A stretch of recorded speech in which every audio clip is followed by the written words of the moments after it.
So we got a couple interesting things for you to see today. We're going to show you a reel first of what we've been working on. And so we'll play right now.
Sure. What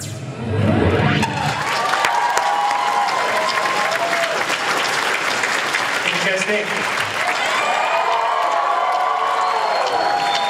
Alright, so we got some awesome stuff for you guys to check out today, but first off, let's introduce our panelists. I'm Ben Klein, I'm the supervising producer for Titmouse. Hey, I'm Chris P. Titmouse is my studio.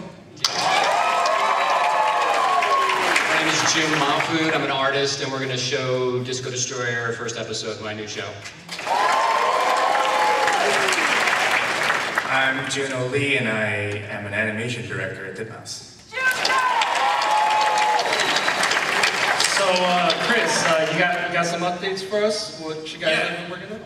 Yeah, I'm going to give you some general updates about the studio, and then Will's going to tell you what's going to happen on the panel, right?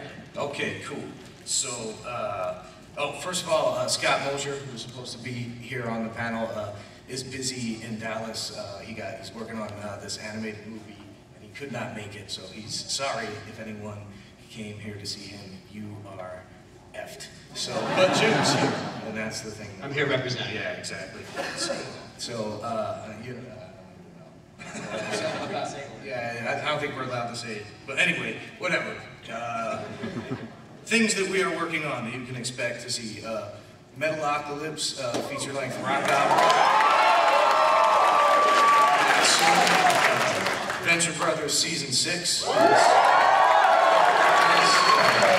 Juno's moving out to New York to direct on it shortly. Speaking of which, we're doing a Venture Brothers Shirt Club again, so anybody who is not a member of Shirt Club, you can still get a bunch of cool Venture Brothers shirts. What is it, Astro Base Gold? Or Titmouse stuff, either one. We'll bring you there.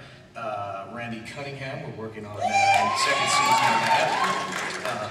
We've just started on a new show called Turbo, which is a spin-off of the DreamWorks movie that is going to be, it's kind of like Motor City with snails, basically. So the reason they hired us is because they just wanted to look like Motor City. So it's really weird. China, Illinois Season 2 will be coming to Adult shortly.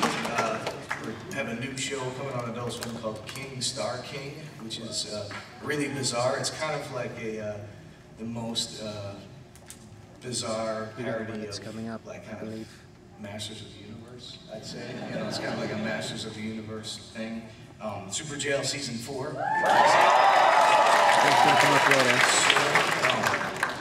We're currently currently working on a short for Adult Swim it's kind of actually it's called, it's an advertisement for the movie R.I.P.D. that's going to be on Adult Swim next weekend. It comes on. It's kind of like if you saw the Scott Pilgrim thing we did. It's a lot like that. It's like a little short. It's an advertisement disguised as a cartoon.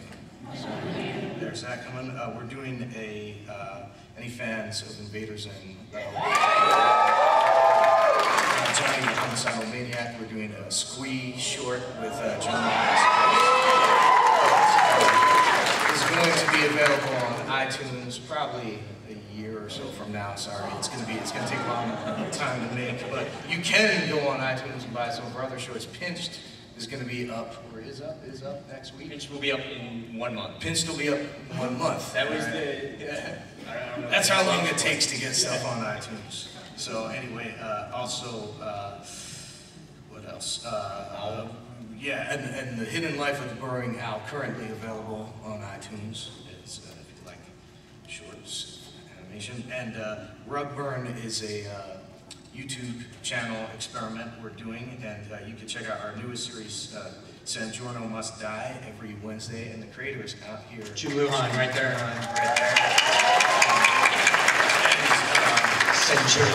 One of the other projects we're working on for Rugburn, all the animators at Titmouse wrote a song about boobs, and are animating a video where all of them are just animating cycles of boobs bouncing around. So I'm looking forward to seeing that one when it's finished.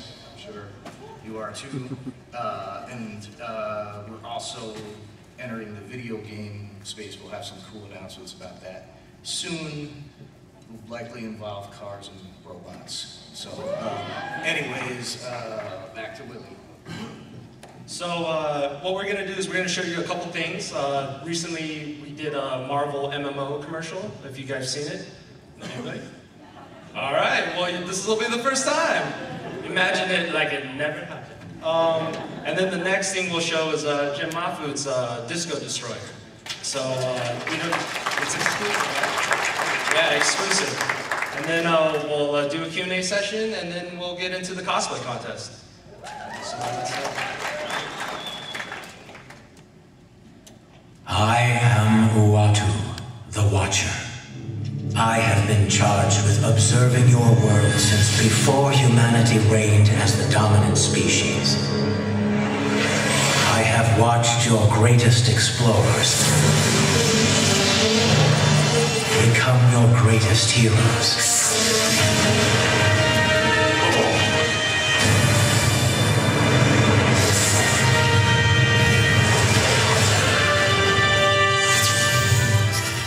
I have watched you turn accident into triumph.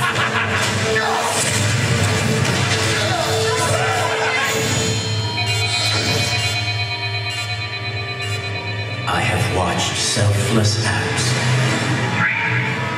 define a lifetime.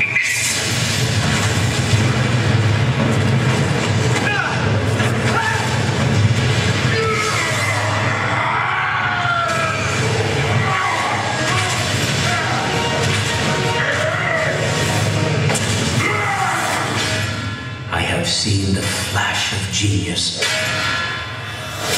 define the future.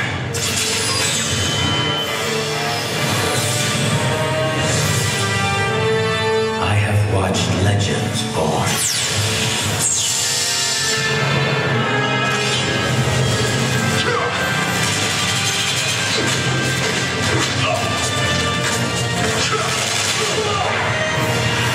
And return when most needed.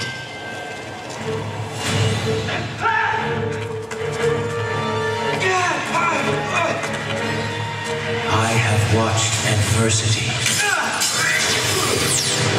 turn into purpose.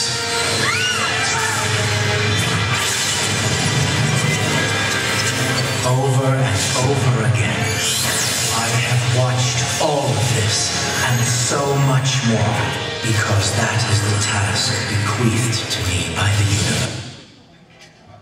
you don't need to see the rest of it. Because the rest of it we didn't do. So that piece was directed by Juno over here. Let's go into it a little bit. How'd you end up doing the marble piece? How did I end up? Ben Kalina, producer, came up to me and said, "You're doing the Marvel piece." And I ended up doing it. Really? That's it? Oh, no. Oh, anything specific? Yeah, like, what was your approach on it? What they did was they came to us with an animatic, and I'm sure most of you know what that is. It's like a visual plan for what they want animated. And I found it to be way too compressed. That's why it got a little longer than what they originally came to us for. But did any of you guys see G.I. Joe Resolute? That's what they came to. Juno boarded the Snake Eyes Storm Shadow fight, and that's largely why we put it on this. And the client saw that and said, basically, can we do something like that with the Marvel characters? And, as far as the character designs go, everyone knows what Wolverine looks like, everyone knows what Spider-Man looks like, but it was just kind of our take on it. Didn't want to stray too far away from what people knew, and that's what you see on the screen. And we did all of the animation in-house.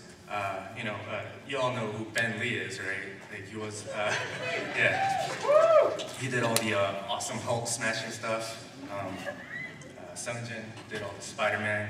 So yeah, it was a lot of fun. It was intense. There's a lot of characters. And they're on the screen for like 1 second. But I didn't know who Rocket Raccoon was. And Barry, our resident, one of our resident badasses, he happened to know everything about every single Marvel character, so he was a lot of help. Cool, right on. Yeah. Well, let's move on to the Disco Destroyer. Can we turn down the lights on this one? Thank you. What'd you think about that piece?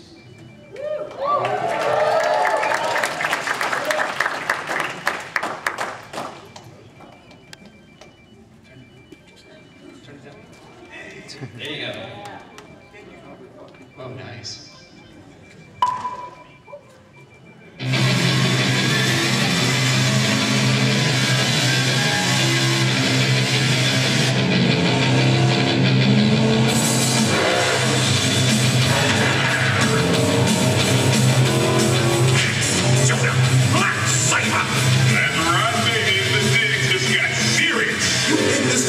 Between good and evil, where the winner gets the world, and that's all there is to it? Oh, hell no! You jive-ass suckers mess with the wrong dirtbag, and now his blower's wide open. Tell you what, Beelzebub should have just taken no for an answer.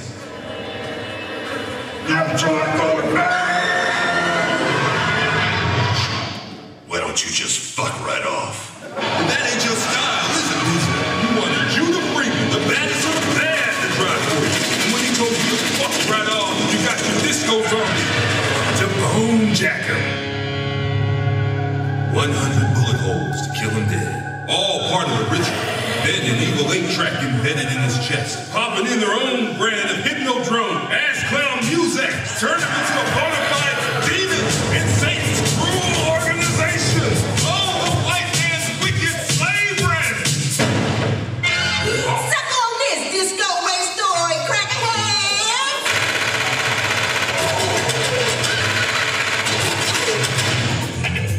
Don't worry, sugar. Summer Glow's your salvation. Again. That's right, Summer Glow. Our bloody soul. She's 120% woman, and she will kick your ass. Rock on, honey dick.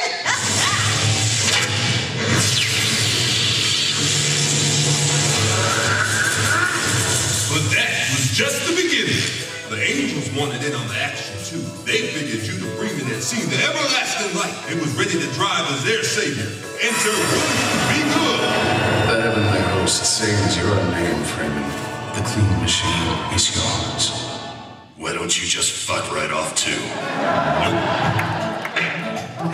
Why do anything when you can sit on your ass, watch Match Game, and get your Dipsomania on? Lizard King style.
Hey, real quick, that episode of Disco and another one are going to be available on Liquid Television when it goes on to iTunes.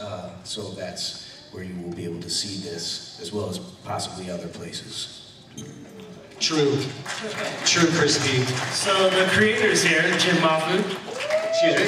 Hi, Jim. Hey, how's it going? What's up? Yeah, so tell us about Disco Destroyer.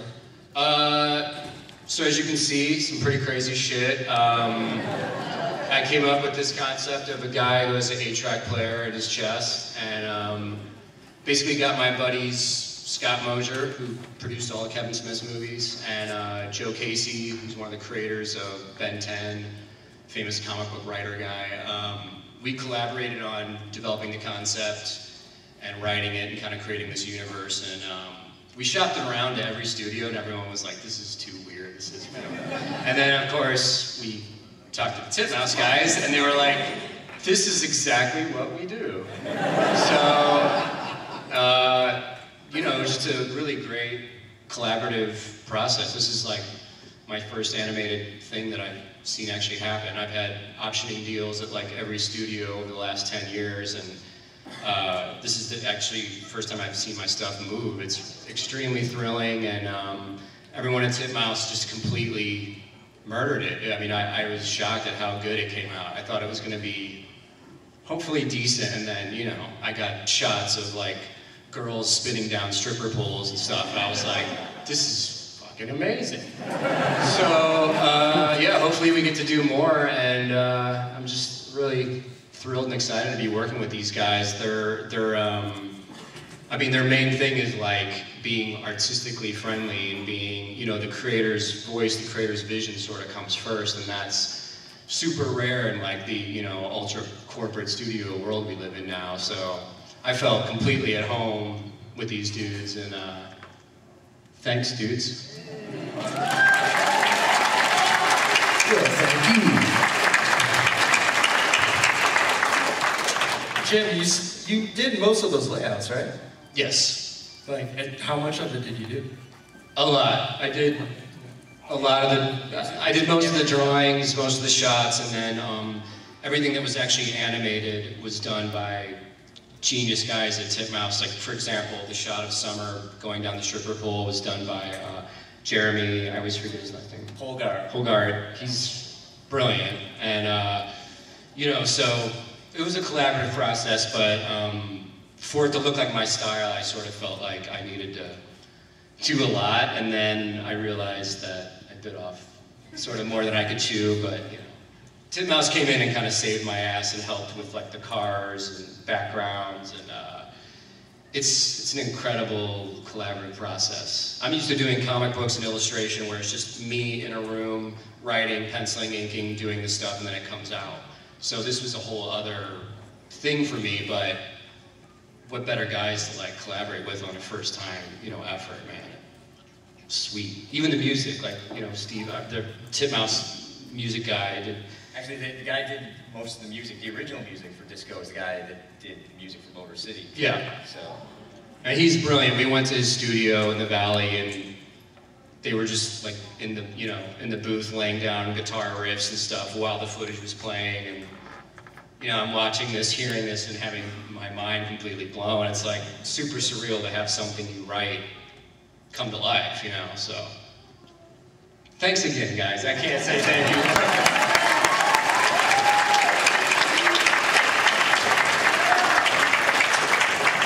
You guys want to see more of that?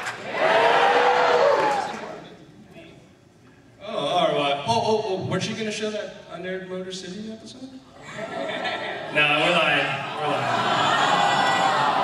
But we will do a Q&A. Yeah? So let's start it. Before the Q&A, I'm going to take a Vine video. Can you guys like scream or do something loud?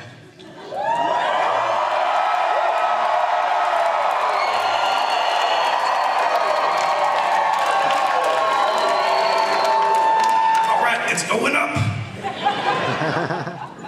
Ben, you get to choose the first question. If you want to ask a question, make a line right here. Oh, that's iconic. I'm not going to do the one with the cosplay contest. So after the Q&A, pretty much done recording here. All right. Okay. Thank you all for coming.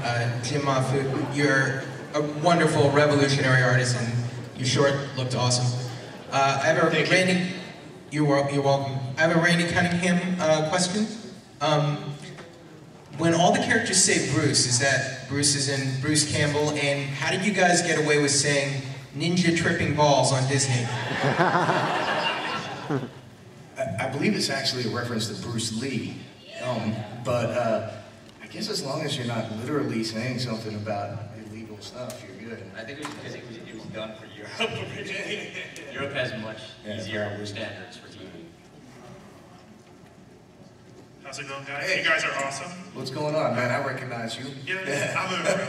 I have a question concerning Megas XLR and Motor City. Are you any plans to bring that back in a private form, or how's that? Man, that's a too long of a question to ask. Just follow George Christick's Twitter if you want updates on that stuff. There's some movement, but it's real slow, I gotta say. I've watched Black Dynamite, Motor City, and Megas XLR and all those awesome sorts of things. It makes me think, how do you keep getting those dynamic poses stuff? You know, where the country, see the fist concentrate for the camera, kick, all the other great stuff, see the dumbbell sorts like that. I think it comes from about what Jim was saying of just empowering the artists. You know, if you let the artists do what they want to do, you get better work out of it, right? I mean, that works well for us, right? Yes, it does. Yes, it does. Hi. Two-part question, depending on the answer to the first one. First question is, when did you guys start getting involved with Venture Brothers? You know, it's interesting.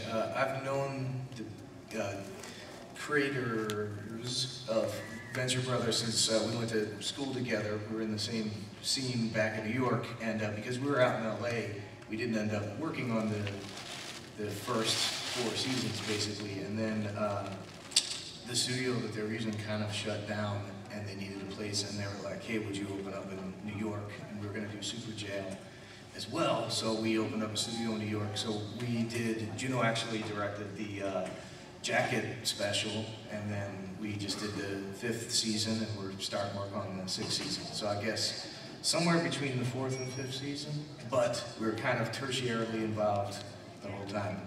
Okay, and do I have time for a second? Sure. Okay. So the second was, do you think that your involvement with Venture Brothers will speed along the process? I mean, it's been on for 10 years and it had 4 seasons. Yeah, absolutely. Juno's gonna make sure when he goes to New York. I will crack skulls. It's all on you, Juno. It's all on you. Don't quote me on that. Hi, yeah. Considering how much quality stuff you put out, I'm shocked to hear that you're being involved with Turbo. And considering, like, the way DreamWorks treats their films to absolutely drop anything that doesn't produce Shrek-level profits, I'm assuming that nothing is really permanent between them and you unless they're hitching their entire company on this mediocre film. You know, I don't know. You know, we'll see. I'm pretty sure. Did anyone see the press release about DreamWorks has 300 hours of original programming on Netflix in the next 2 years? Yeah. They gotta make a lot of cartoons. They gotta make a lot of cartoons. Nothing permanent? Oh no, what, did we sign a permanent deal with DreamWorks? Is that what you're asking us? Like, have they paid you money to make this show yet? Yeah, they paid us some money. Yeah.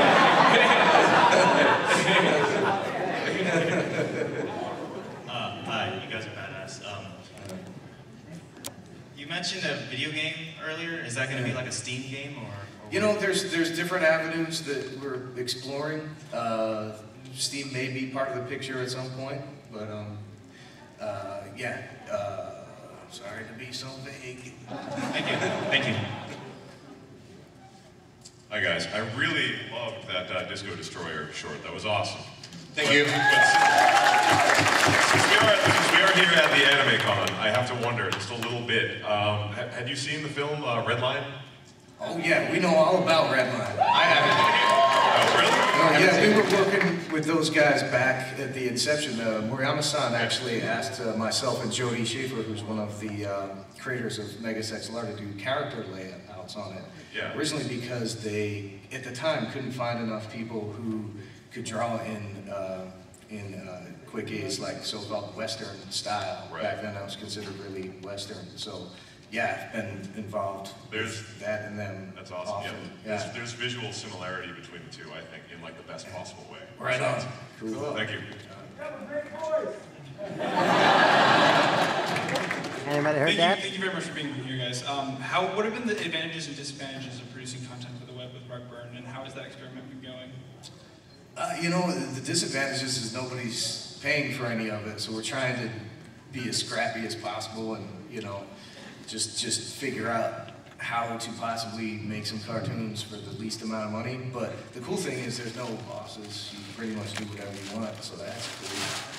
So we'll see. You know, you guys tell us. You can go on there and be like, this is bad, or this is awesome. So, you know. Cool. Thank you very much. I know.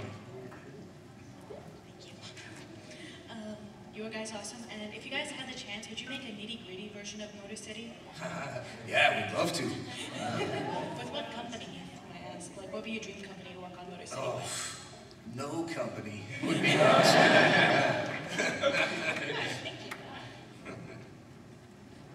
Hi.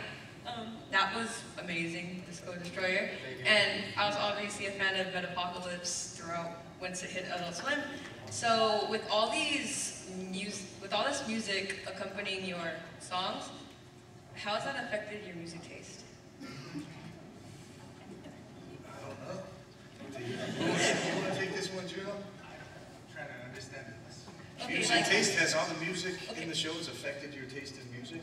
No, I think it's the other way around. Yeah. we like to rock and roll. Yeah.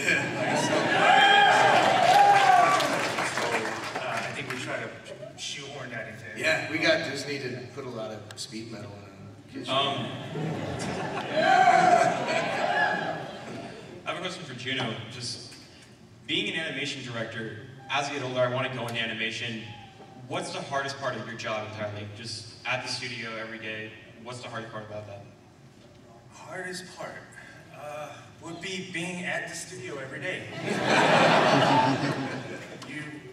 Just like anything else, if you want to be really good at something, just try to commit, time commitment.